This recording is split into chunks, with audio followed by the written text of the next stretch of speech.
and welcome to Deccan Dialogues. In this episode, we bring to you two experts discussing the need for public sector reforms in our country. We have with us Parakala Prabhakar and Mohan Guruswamy, both trained economists and public intellectuals. Our country has 330 central public sector companies.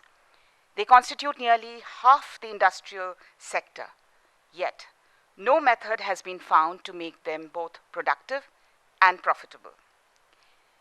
Selling them is no solution at all. Then, what are the kind of reforms that are necessary to reinvigorate our PSUs? Over to Mohan Guruswamy and Parakala Prabhakar. Mohan, the Government of India has embarked on a massive privatization program. They want to sell off the public sector undertakings. And the background to this is about 1.5 years ago, the Prime Minister had said in some Niti Aayog seminar that the government has no business in being business. I have my misgivings about this. And this selling off of PSUs is marketed as reforms of public sector.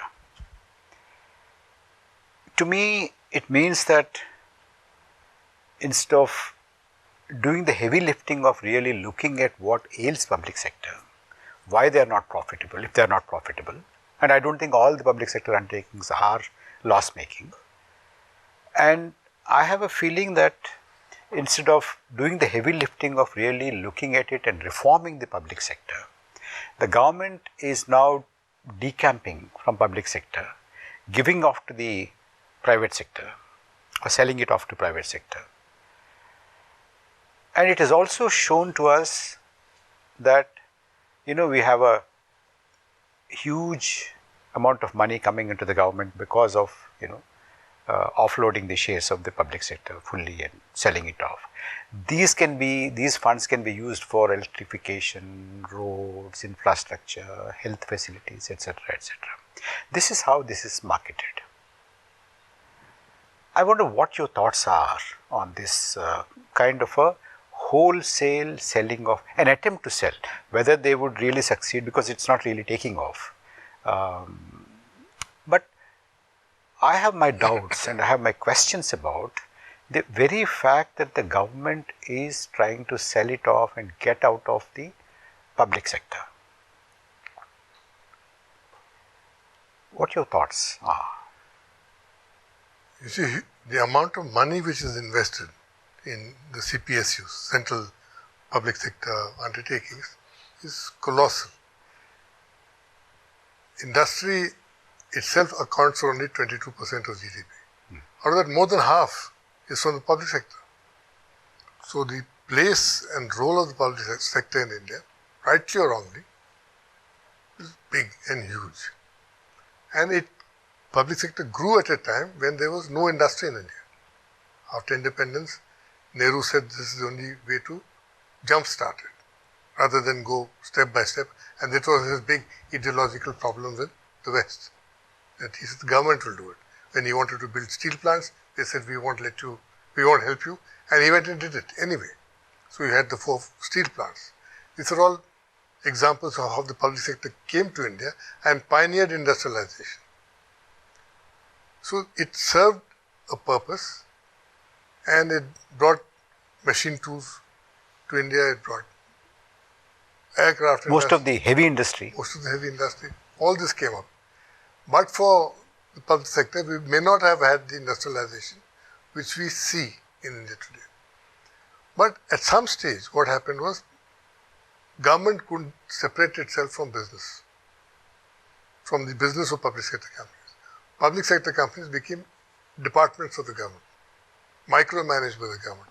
So they lost their autonomy, and the early leaders of the public sector were big giant personalities who also went out, retired, and then lesser people came and government began to exercise more control over them. As a result, they lost initiative, they lost drive, and slowly they became uncompetitive. Uncompetitive in the market. As then happened this, market opened up, market started expanding, particularly after liberalization. Price controls were not there anymore. So the reality today is that the only companies in government which make money are the ones which have administered pricing.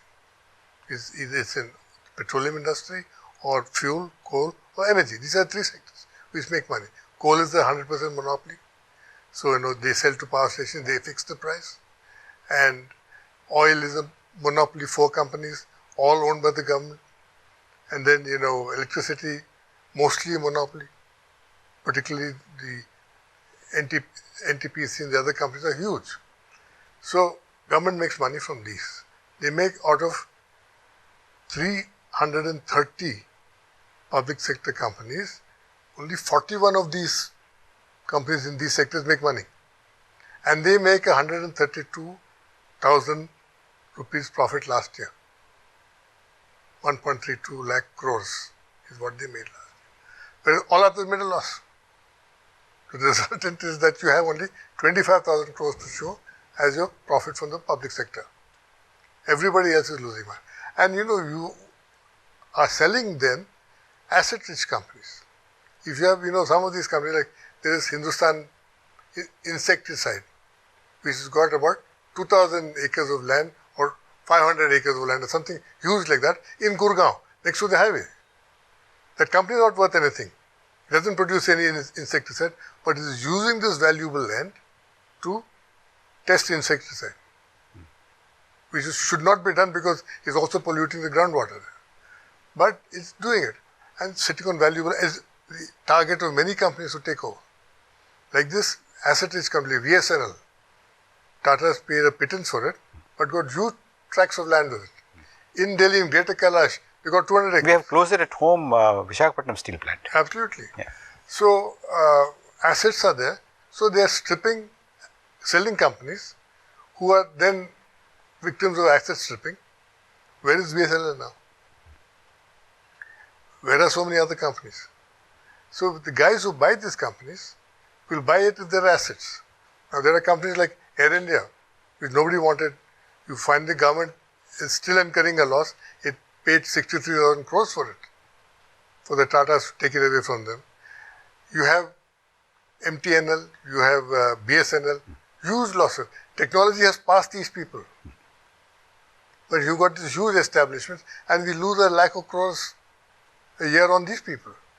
So either government gets serious about its responsibilities and shut some of these companies down. That brings me to this point. The point is whether they should be sold away, the PSUs, or there should be a very systematic reform of the PSUs. You see, I think the easy option is to sell it away.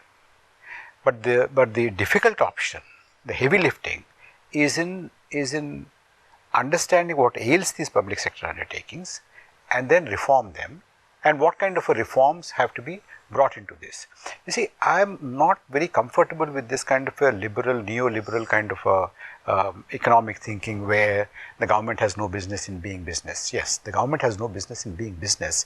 I can understand, once upon a time you had modern bread, which is in the public sector. Even bread was made by Government of India. That is one extreme. But you've rightly said, why did public sector come into being at all in India? Immediately after independence, we had very little capital and very little capital formation. For establishing these huge steel mills, establishing these heavy industries, BHEL, BHPV, NTPC, all these, there was no private sector worth its name to come and invest such huge monies into it and then generate both employment as well as production and of course wealth. So that was the time when the Government of India had come in. Well, they needed reform at a point when the market was really overtaking them. The technology, as you said, was overtaking them. But then at that time they did not reform. Today, either you reform them or you sell it off. If that, I think that kind of a keeping it or selling it is not the option, because I am not very comfortable with giving bad name to every public sector undertaking, public sector per se in principle, because I could see a lot of public sector in different countries which are doing very well. In fact, in Fortune 500, there are more number of Chinese companies today than the US companies, and most of those Chinese companies are state-owned companies. Yeah. When they could do well, when they could be profit generating, when they could really, not fall behind the technological developments, why is it that our public sector undertakings are falling behind? Let me go back one step. I'm not averse to selling public sector companies per se, but I'm averse to the idea that the money you gain from them by selling assets you use for revenue expenditure. It's like a household where the tight budget imposes condition on the head of the family. So instead of cutting down his smoking or drinking, he cuts down the milk to the family. That's the kind of work we are doing now. We are asset stripping government and giving it to people who are not producing anything else for the state. Whom are you going to give it? What is the procedure? Precisely. And what is the process? And you realize that even through the entire COVID period, government employees didn't take any cut. So that's the kind of, when you spend 11 to 12% of your GDP on expenditure on government salaries, then you know where the money is also going. But that's besides the point now. The point is, what do you do with public sector? Like you said, China, all its Singapore has government-owned companies. Korea has government-owned companies. All of them big, have. huge behemoths. Japan has. Japan has, except the United States, which is a little ideological on this. Britain has, France has, but in India, what has happened is they've become adjuncts of the department. Yeah. And they micromanage everything. A deputy secretary sitting on the board of a large company, he will decide what capital investment has to be made, and he will take it back to his bureaucracy in Delhi. So decisions get slowed down. The thing is that... So the problem is there. Problem is there. They're not, so which means the solution is there. Solution is there. That means they're not led by entrepreneurs. They're led by petty functionaries. Now that brings me to the question of what prevents the government from professionalizing the running of these public sector undertakings rather than choosing to sell them. What prevents us is the lack of imagination, not lack of willingness. They just don't know how to do it. How do you take a company, make it stand alone by itself as a professionally managed company where you own most of the shares? You got to find some way of moving your shares from this institution called the Government of India to some other institution which can manage this business. A few years ago, we had proposed in government that we'll get a consortium of banks to take over some of these companies. After all, banks are in the business of financing companies. Yes. They buy shares. So we'll ask them to take over a clutch of public sector companies, do whatever they want with them, amalgamate them, merge them, divest them, but make the group profitable. That was going through. Then there was ideological issues involved. You are selling my family gold. Actually, you're not selling family gold, you're selling family lead, which is weighing you down. But the rhetoric we use in parliament and in the public discourse, governments are not willing to expend that capital and saying, okay, we're trying to do something for the good of the country and for the good of the economy. Because somehow a politician sees ownership as proof of a company. And a little perks and little facilities. All that is attendant, which goes there. Now, unless you restructure these companies, unless you make them independent, the whole thing is that government should not be in the business of business. That means, it's not government's business to run businesses, but government is running businesses. But government can own businesses. So we can create... Run by competent, professional, trained people. But you can therefore create institutional mechanisms for it. Like I said, the clutch of banks, Yeah. or LIC owner exercising ownership directly. Yeah. On a, Instead of a secretary to the government or an additional secretary to the government running it, a man who's running a business, Yeah. he exercises his responsibilities as a major shareholder. that is how. Look at Tata's. Tata Steel is a classic example. 40% of Tata Steel is owned by public sector institutions, LIC, banks, etc. Tata Sons are a minority shareholder, very small. Public owns the rest. But the Tatas are vested with the management because they are in a Which good job. means the public sector undertakings can really shed some of its shareholding, give it away, but retain the ownership and need not run it, professionalize the running of it. I am not even concerned about ownership. If a company can run with the institutional shareholders of different kinds, ownership is professional, the management is professional. Yeah. Like, Larsen and Toubro is a professionally managed company. We do not know who the owners are. There are many owners. Yes. LIC is a big owner, Yeah. State Bank of India is a big owner, all these are big owners. Yes. So why can't they be in Hindustan Steel, That's right. or Hindustan Shipyard? Yeah. Now, this is what we need to do. We need to energetically get these people away from the bureaucracy in Delhi, from controlling them. They have to be managed as businesses. And this can be done provided the government is willing to expend the political capital and tell people. So, which means a substantial part of the ownership or the shareholding can be offloaded, professionalize the management and the managerial practices, make them competent in the market. This is one. Even if there are units in the public sector which could be sold, which really do not belong to a category which should be owned by the government, which are not non-strategic, for instance. A lot of them could be non-strategic, for instance, modern bread kind of a thing.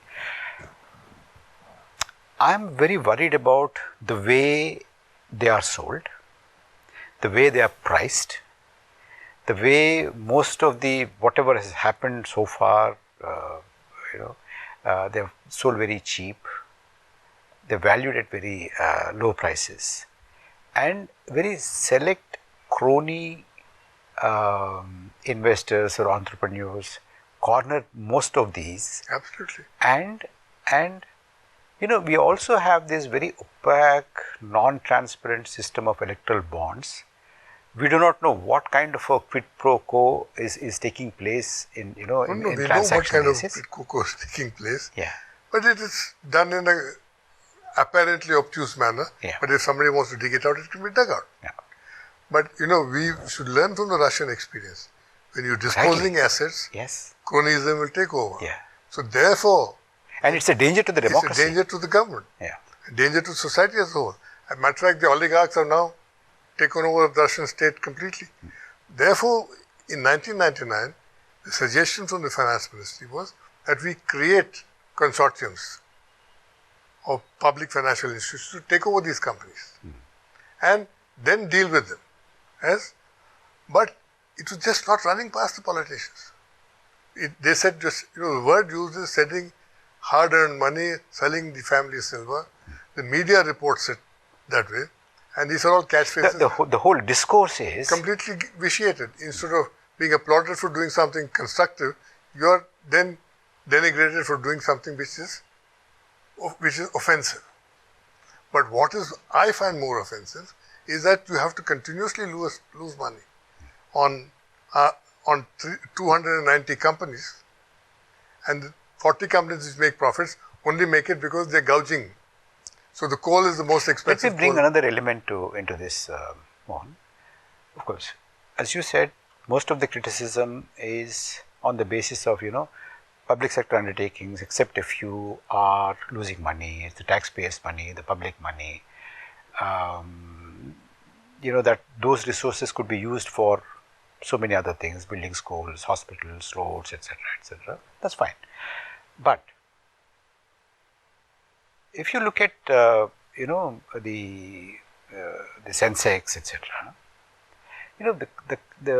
the companies which are doing very well in the private sector, the list is dominated by maybe about 60 or 70 industries which are doing well, but most of the private sector also is not so profitable as we assume to be, they're not as competent as we would like to believe, because in the last 6 or 8 years time, about 10 to 11 lakh crores of write-off of debt is to the private sector units, non-farm. So we are losing money even on private sector. People don't talk about that. They target the public sector undertakings. So if public sector undertakings are not sold but reformed, and not packaged selling as reform, I think a lot can be done. Instead of government getting money at one stroke, the government by selling, the government can get continuously year after year, every year for a long time profit, and then that profit can be invested in most of these other infrastructural facilities that the government talks about. It's exactly what they're not doing. If you look at the capital expenditure to budget ratio, it's about hovering around 9%. Yeah. And it's getting tight each year. So they are selling assets to meet budgetary deficits, fiscal targets. Yes. So what is happening is basically, you are encouraging the smoking habit in a house. And you're not building assets. If you build assets, you are then creating jobs, employment and economic momentum. And what we've got is this lopsided development of consumption by salaries. In other words, just we are spending money for partying rather than investing in. Absolutely. But that is also a kind of an economic multiplier effect. So there is well-being around a certain class who goes to parties. Even a marriage, an extravagant marriage, creates economic effects. But that is not the kind of economic activity you want. You want genuine employment where people are working hard for 8 hours a day, earning 1,000 rupees a day, whatever. And sustainable. And it's assured, sustainable, have a decent standard of living, have a decent school to send their children to, have decent housing without overflowing sewers around them. So we need to get government to do all that. Instead of that, we are now in this other spiral of, like I always say, even Diwali crackers, which go up in smoke, contribute to the economy. But is that what you want? Yeah. Instead of focusing on the hard things, we are focusing now, when you say we are a consumer-driven, consumption-driven economy, that is not a good thing to be happy about. Yeah. 63% of your GDP comes from consumption. Not a good situation. I would like to see more GDP coming out of investment, out of growth.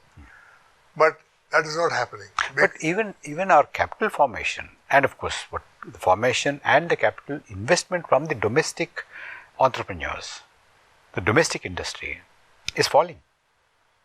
I mean, it used to be about 5-6 years ago, it used to be 29%, it has slipped to 26% now. Yeah, it is falling.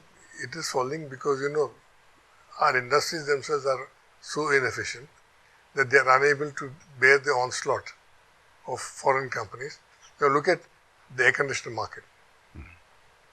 In 20 years, the entire air conditioner market has gone to the Koreans. Samsung, LG, whatever. Yes. There used to be big Indian companies dominating this field.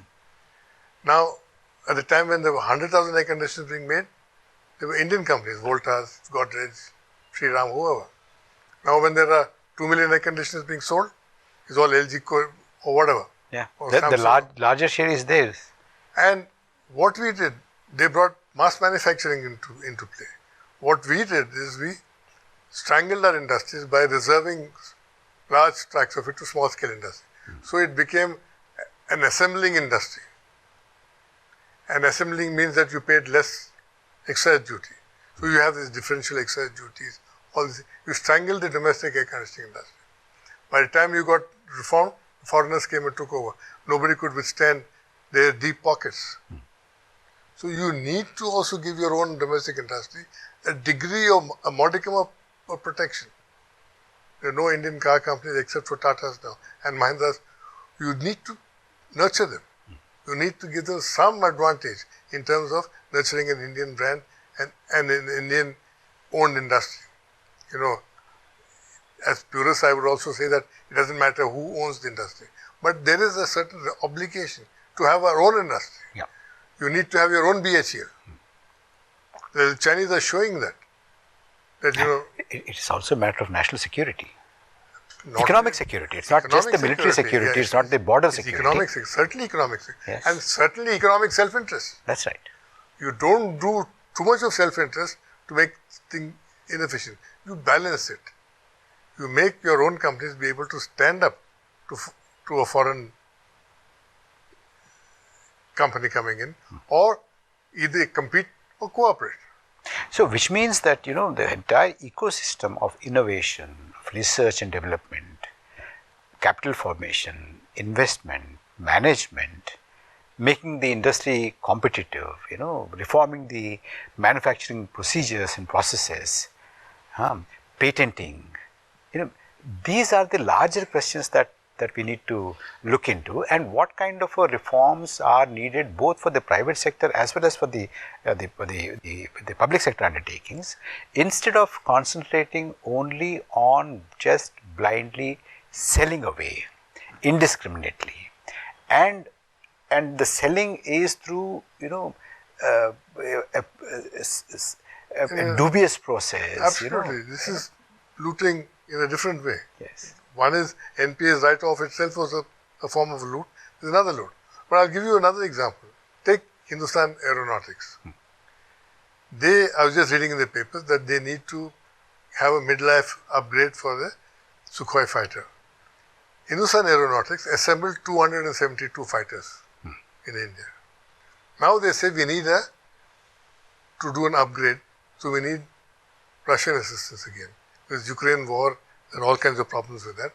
But the question is that you assembled 270 fighters, you still don't know the technology. Exactly. You don't know what to do. You assemble the engines, you assemble the electronics. But if you do this by rote and without clear goals, that one day the Chinese bought the same plane, and after buying the first lot, they made it their own. Yes, if the Japanese copied copied the entire automobile designs and structures from the West. What I am saying is, more than anything, even where everything is given, you don't have a spark of entrepreneurship in your structure. That is, you killed all initiative. You killed the drive for somebody in HAL to say, no, let's start making these things ourselves. Or you didn't get a spirit in your Air Force, your only customer, to say, why don't you start making this? Because you created a huge vested interest in wanting to buy. This is on the one side.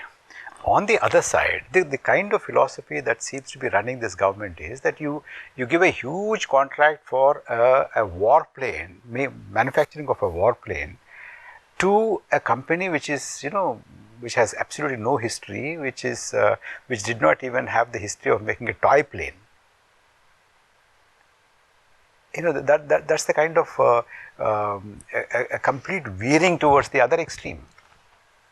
It's that guy will get himself a foreign partner. You're basically telling foreign companies that you need to take my crony as a partner to make your plane. And this is not good at all for India. Yeah. And if you can't, and I'm not impressed by somebody making the Fortune 500, the Forbes list of wealthy. I'm more interested in Indian companies getting into the Fortune 500. Exactly. And that is where but people are getting rich without their companies becoming big, without their companies really contributing to the economy. The richest man in India today, what is the turnover of the companies? And I don't understand, say for instance, there is this NTPC, which produces huge amount of power. And there is another power producer, who who is very rich and all that, and who is getting richer and richer every quarter probably, that producer doesn't have even 1/10 of the capacity that the NTPC has. Absolutely. But the NTPC share trades around 300 or 350 rupees, and this share trades at around 10,000 to 8,000 rupees. Because that is a rampant racketeering. There is circular trading. Yes. Small amount of shares. Looking at these shareholding and the value of these shares, you say, look how well the private sector is doing and how badly the public sector is doing. This kind of a false comparisons, this is what completely skewing the discourse about the public sector versus private sector. Yeah, therefore we need to dig into our managerial resources and find how we can structure our public sector companies to exist but also to be independent, also without selling them to the known asset strippers, to the known pirates and buccaneers, because that is also not good. Somebody can buy a steel mill and then shut it all down, sell the land. Yeah. That's not good for your economy either. So therefore we have to think of how to utilize these resources which are already there. For that, like I said, professionally managed companies. And there are enough examples of professionally managed companies. Even ITC at the end of the day is a professionally managed company. Tata's are a professionally managed company. Larsen & Toubro, many companies like this, which are professionally managed and doing well. That means they don't have one dominant shareholder, one figurehead owner. So you can structure your companies that way. So I finally would say that I do not want the government to get away with selling of public sector undertakings as a reform package. It's not reform. Yes. It's regressive.